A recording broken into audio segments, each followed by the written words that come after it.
Peace, family. This is Amber from Amber's Magical Garden in Small Spaces. I love shooting my garden or doing a video when the sun is just rising. Like, the sun is right above this thing here right now, but it's shining on my little plants, and they're so beautiful and so green. But anyway, I'm bringing this video to you because I wanted to share some information with you real quick. So the other day, yesterday, I went over to Lowe's to get some bone meal. So as I was looking for the bone meal, I was asking about seeds, and I was asking about earthworm castings, because what I noticed is that the earthworm castings allows my plants to boost in their leaf growth and just look overall healthier. But then as I was just kind of doing my research on different fertilizers and stuff like that that people have suggested to me, the middle number and the 3 numbers is phosphorus. And the higher the phosphorus number, the better opportunity you have for blooms and fruit, right? But the problem is that most of the fertilizers that are in the stores, they don't tell you that. And their numbers are high for nitrogen and low for phosphorus. Now, of course, obviously, you want to balance.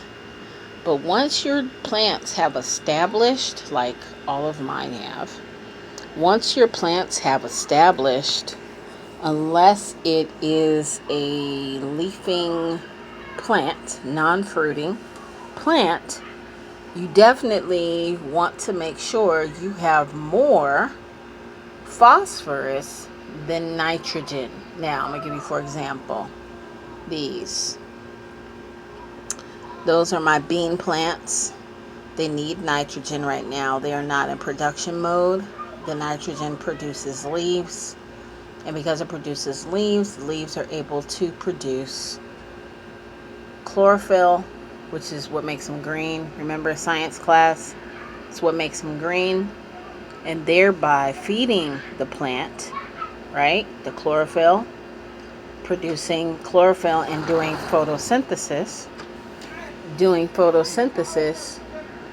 and thereby making the plant healthy, right?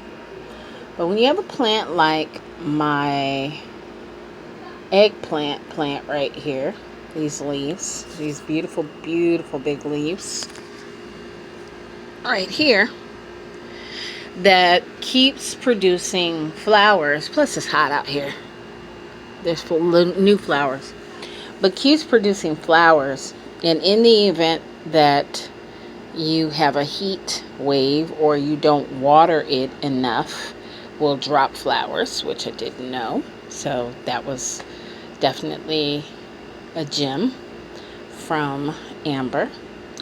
But nonetheless, if you're looking for more blooms, more beans, more whatever, like this is my blackberry bush, and then I have a red guava right here. And then this is Vinny, my grapevine, who is vining here and vining over there and vining way over here by Berry, the blackberry bush. And then Berry is intermingling with Vinny. It's a lot going on over there. But what's weird is I've had Vinny, this is my 2nd year with Vinny. And Vinny was a part of a rootstock. And he's probably about, I'll give him 2, 3, maybe 4 years old. And I've had him for, this is my 2nd year, no grapes. I have Kwame over here who is now producing little tiny kumquats, but had small kumquats on him when I bought him. It's been over 6 months that I've had him, and he's just now producing. But I've been feeding him a lot of nitrogen and stuff, right? Then I have my corn over there that is doing fantastic. I'm going to have to repot it soon, I'm assuming, because all 7 stalks are not going to grow in that pot. So I have some new ones that are just sprouting. Like, let's see, like that baby right there above my finger, just sprouting. These bigger ones are the ones that I did in the beginning. So succession planting right there. But nonetheless, when you have plants like corn, plants like the corn, plants like kwame, plants like Vinny, plants like my squash that's down here, right? It's not blooming yet. It's doing fine, but it's not blooming yet. Just dealing well with the leaves. It was a small transplant type plant, and I'm on my balcony, so you know that I'm not transplanting it anywhere into a bigger pot maybe.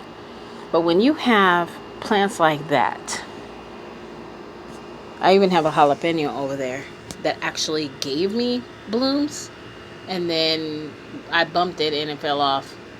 So, bad me. But anyway, I said all of that to say this. If you're doing earthworm castings, right? If you're doing fertilizer, 10, 10, 10, 5, 5, 5, 4, 4, 4, 12, 6, 3, whatever numbers, right? Remember that as your plants go along, even 511, 511 is high in nitrogen, but it is not high in phosphorus or potassium. 511 will give you lushness like this, okay? And which we want. Like I said, we want that because that makes our plants healthy. However, when you have blooms and stuff, you have to then change what you do and use some form of phosphorus. Bone meal is very high in phosphorus, that middle number, right? So like 511, you know, those of us that are a part of the Lead Farmer 73 family or the Lead Farmer 73 gang, you know, we know that Miss Linda over at I believe it's Linda's Organic. No, that's Cheryl. Cheryl's Organic Food Forest. Oh, New Orleans Gardener. Linda prescribes heavily to 511, which is fantastic to get the plant started. And, you know, it's fish emulsion. But Lead Farmer 73 literally will throw you know, he lives on the edge of a river or not a swamp. What's it called? A river or a pond, right? Wherever he is in South Carolina. So when he gets animals that kind of wash up on his shore because of a storm or whatever, he literally will get it and go dig a hole next to his plant, tree, whatever, drop it in there and let it go. Well, guess what? That's blood meal. That's bone meal. That's everything. And it's feeding and giving the plants nutrition, but it's phosphorus. That's my point. So remember, when you get to this stage, this is great. This is beautiful. It's fun. It's wonderful. But now it's time to get down to business and start giving your plants some phosphorus so that it can start producing for you. Okay? So I'm saying this trial and error for myself because, I didn't know. No one told me.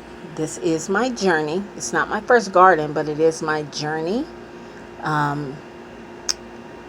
Here in container gardening, you know, what I was doing before on my land in San Diego is completely different from what I'm doing here. Completely different. So, anyway, the middle number on your fertilizer bags is phosphorus. Make sure that that's a high number as you go through this journey. In the very beginning, when it seeds, it does not need any phosphorus or nitrogen. You could put, Lord have mercy, you could put that in the soil to help once it does establish a root, but trust me, don't heavy fertilize anything until it first sprouts and it has its first 2 leaves and it gets past the first 2 leaves. Then you want to give it some fertilizer and stuff. Okay? So the first thing that we want to talk about is, or the first thing that we want to take home from this video or take in from this video is make sure that your flowering plants, your fruiting plants has phosphorus. That's 1. Okay? 2, make sure that if you have leafing plants like my spearmint right here, leafing plants, You definitely want it to have nitrogen. Why? Because this is not producing any fruit for me, no flowers for me, nothing. It's just vining all over, which is great because I love the way spearmint smells and tastes. But this is the one that needs nitrogen. This is a peach tree, a dwarf. It needs phosphorus. It needs it. It's not going to give anything if it don't have no phosphorus. Forgive me for my southern slang, but it's not going to give you nothing. And then I think that was it. I might have dropped some other jewels. I don't know. But either way, this is Amber from Amber's Magical Garden in Small Spaces. If the information that I gave you was beneficial and you think could help you or someone else that you know, please like my video and then subscribe. Subscribe so that when I do come out and I do make videos like this that I really wanted to be only 5 minutes long and now it's going into 11 minutes long. But when I do come out and I do share this information, that you can be notified once you subscribe on your phone, on your tablet, on your laptop. A bell notification will be highlighted. Tap that bell again and then select all. That way, every time I do upload, you'll be notified. And then share. Share this information with someone else that may need this information, may need to know why is my plants not blooming? I'm giving them fertilizer. I'm watering them. They're not doing what they're supposed to be doing based on the information that we have, right? So share this with someone. Share this with someone. And then if you need it, apply it, right? Knowledge is only good when applied. So, like I always say, by any means necessary, if I can do this, so can you. And family, I'm out here in hot Vegas, zone 9A, doing this. If I can do this, so can you. By all means, as always, grow something. Peace.